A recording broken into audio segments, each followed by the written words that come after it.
Hey everybody, it's Shaman Sister Sin, and you're listening to the Meditations and More podcast brought to you by littleshaman.org. That's me, the Little Shaman. Today I wanted to talk to you about the similarities between adult narcissists and children. This, of course, is not going to cover every single similarity, but I'm sure you can fill in plenty of the blanks for yourself. There are many similarities between the way adult narcissists think and process things and the way that children do.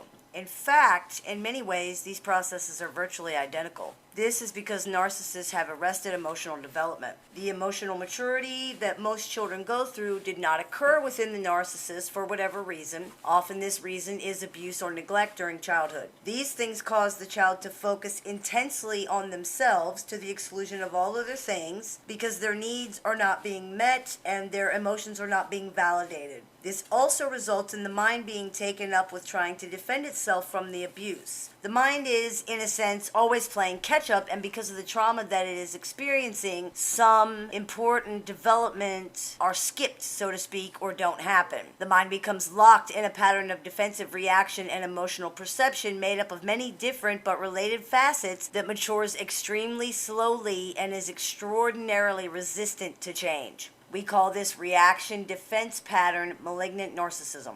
In children, these things are normal. In adults, they are evidence of disorder. Young children and babies are not capable of understanding the emotions or needs of others. They only know want and need. They have no way of taking care of their own needs, and they can only scream for someone else to do it for them. When the mother is exhausted and deathly ill with a fever and vomiting, and she's been up for 3 days and she simply cannot cope anymore, does the baby sympathize with this? Does the baby stop crying? No. The baby does not recognize this. The baby does not care because the baby cannot care. They can only keep screaming out their needs regardless of the mother's suffering. This is, in essence, what you are dealing with when it comes to narcissists. For the most part, narcissists do not recognize, understand, or consider other people's needs. They see only their own and their inability to meet them. The more damaged the narcissist is, the more narcissistic they will be, the more immature they will be, and the more childish their way of thinking. And this is not childish as in silly, this is immature and childish as in the emotional maturity and understanding of a toddler. For example, besides the hysterical tantrum behavior we see in many narcissists that is very clearly on par with a young child, narcissists often believe they are immune to the things that happen to, quote, regular people. This is an example of something called magical thinking, which is a phenomenon we commonly see in very young children. A child that makes a wish for a pony may believe that they're going to get a pony. That is what magical thinking is. Narcissists see feelings as facts the way that children do. Narcissists see everything in the world as an extension of themselves, the way that children do, and narcissists believe in their own perceived omnipresence and immortality as children do. They have always been, they will always be. So children believe, and so narcissists believe. The view that they are just another person that must fit into a wider world does not occur to young children.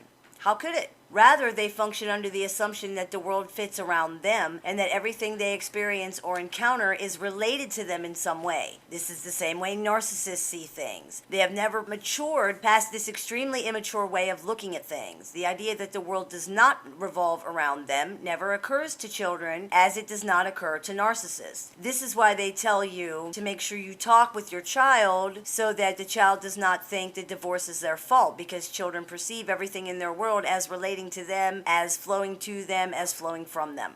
For example, children view their parents as only having to do with them and connected only to them, rather than as separate people with their own lives, needs, wants, feelings.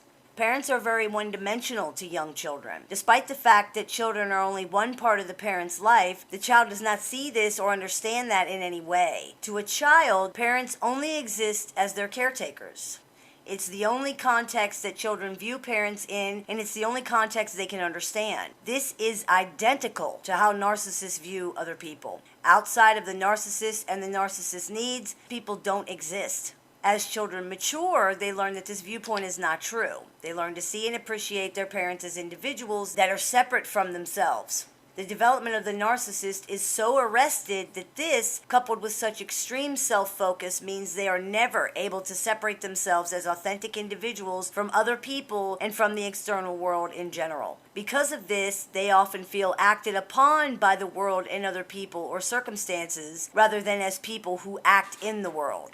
In their view, they do not act, but rather react to things that are being done to them. It's as if they never outgrew the idea of themselves as powerless children, unable to take control or ownership of their own lives. They behave as though other people are still responsible for them and their emotions, the way that parents are responsible for a small child. They seem unable to own their own choices or even to recognize that things are choices. And this is also like a child. Narcissists are generally impulsive, irrational, and extremely immature. They are careless, irresponsible, and foolhardy. They don't seem able to consider consequences or think about things before they do them, just like children.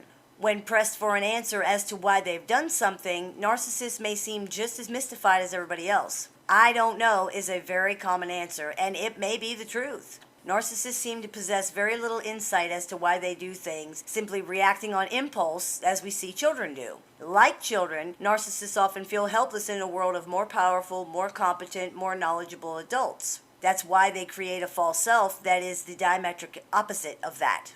They want to appear like everybody else. They want to appear powerful, competent, knowledgeable. Whatever they are attempting to appear to be, you can be sure that the reality is the opposite of that. However, this helplessness is also an excuse. It's easier to be a helpless victim. If you're a victim, you can never be blamed. If you're helpless, you can never be forced to take responsibility. Children are not blamed for not controlling themselves or for their choices. Narcissists don't seem to feel they should be either. They don't seem to understand the difference between a child and an adult, and they will actually often say things to that effect. These are mostly things that no mature, self-respecting adult would ever say. They may compare themselves to the children, compete with the children, or complain that their spouse holds double standards because the kids are allowed to get away with things that they're called out for. They don't seem to realize that adults and children are held to different standards or why that should be. For example, the narcissist must be asked repeatedly every single night to bring their plate into the kitchen or throw their clothing in the hamper rather than leaving these things on the ground. Instead of simply doing it, the narcissist responds that little Johnny never does it either, but he doesn't get yelled at. Little Johnny is 7.